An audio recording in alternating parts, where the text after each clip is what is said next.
नमस्कार, आप देख रहे हैं भारत 24 हिंदी न्यूज। दोस्तों, हिंदू कहां तक भागेगा, मारने वाला ने नहीं पूछी जाती। बंगाल हिंसा की लेकर राजा भैया ने बहुत बड़ी बात कह दी है। हम आपको पूरी जानकारी बताएंगे। चैनल पर नहीं जुड़े हैं तो चैनल को सब्सक्राइब जरूर करें। दोस्तों, आजकल बिहार, बंगाल, आपने सुना होगा कि बंगाल में क्या हो रहा है। अधिकतर हम ऐसे राज्यों की बात करते हैं जहाँ पर हिंदू पर अटैक होता है, हिंदू वहाँ से पलायन कर लेते हैं। अब बंगाल में देखिए क्या हुआ। बंगाल के मुर्शिदाबाद में वफक नाम से हिंदुओं के घरों पर अटैक किया गया है और जो उन पर बुरी तरह अटैक किया गया, मारे गए हैं। जी हाँ, अब पूरी जानकारी बताएंगे। चैनल पर नहीं जुड़े हैं तो चैनल को सब्सक्राइब करें, क्योंकि दोस्तों राजा भैया आप सभी जानते हैं यूपी के। तो संसद द्वारा पास किए गए नए वफक कानून को लेकर हाल ही दिनों में पश्चिम बंगाल में हिंसक घटना हुई, जहां हिंदू और मुस्लिम के बीच झड़प हुई और हिंसा में कुछ लोग मारे गए हैं। इस मामले में उत्तर प्रदेश के कुंडा विधानसभा सीट से विधायक रघुराज प्रताप सिंह प्रतिक्रिया दिया है। पूछा है कि आखिर हिंदू कहां तक भागेगा, और उन्होंने सोशल मीडिया प्लेटफॉर्म एक्स पर पोस्ट पर सवाल खड़ा किया है।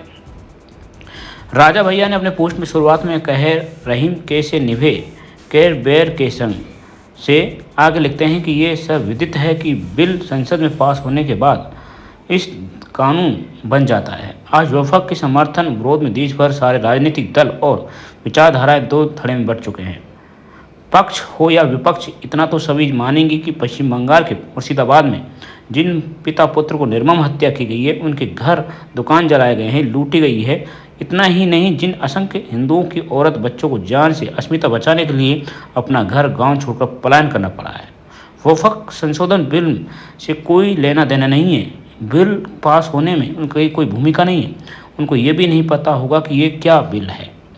मगर उसने आगे ये लिखा है कि आखिरकार उनका दोष क्या था। मस्जिद के सामने डीजे भी नहीं बजा पा रहे हैं। वफक एक्ट का बहाना लेकर अल्पसंख्यकों ने एक कारण बिना उकसाए सुनिश्चित हिंसक हमला किया है।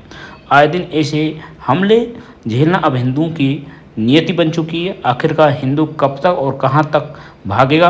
बांग्लादेश से तो ये सोचकर भागे कि भारत में सुरक्षित रहेंगे, अब यहाँ से भागकर कहाँ जाएंगे। राजा भैया ने यह भी कहा कि संसद से लेकर सड़कों पर आए दिन संविधान लहराने वाले को याद रखना चाहिए।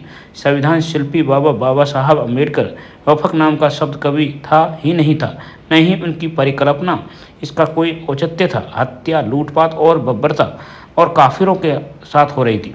मारने से पहले किसी की जाति नहीं पूछी जाती। सबसे बड़ी विडंबना तो यह है कि पिछड़ा और दलितों के शंभू नेता इस पर मुंह खोलने को हिम्मत ही नहीं है। ये बात सही है दोस्तों, क्योंकि आज हम देख रहे हैं, हम जिन्हें लोग पट्टी बांधे हुए हैं। भाई, बंगाल के मुर्शिदाबाद में हुआ है, कोई बोलने को तैयार ही नहीं। राहुल गांधी, अखिलेश यादव, यहाँ तक कि ओवैसी ने क्या कहा है, ये मेरा मामला नहीं है, मैं वहाँ का प्रवक्ता नहीं हूँ। तो और चंद्रशेखर रावण जो अपने आप को मसीहा का मानता है, और वो भीमसेना कहाँ गई? क्या वो थोड़ा सा भी बंगाल की तरफ रुख नहीं कर सकती? क्या बंगाल की तरफ नहीं जा सकती? क्योंकि उनको पता है कि वहाँ हम नहीं जा सकते, नहीं तो हमारे ऊपर अटैक भी हो सकता है। तो आज विपक्ष ने तो ये सोच लिया है कि जहाँ तक हिंदू मर रहा है चुप ही रहो।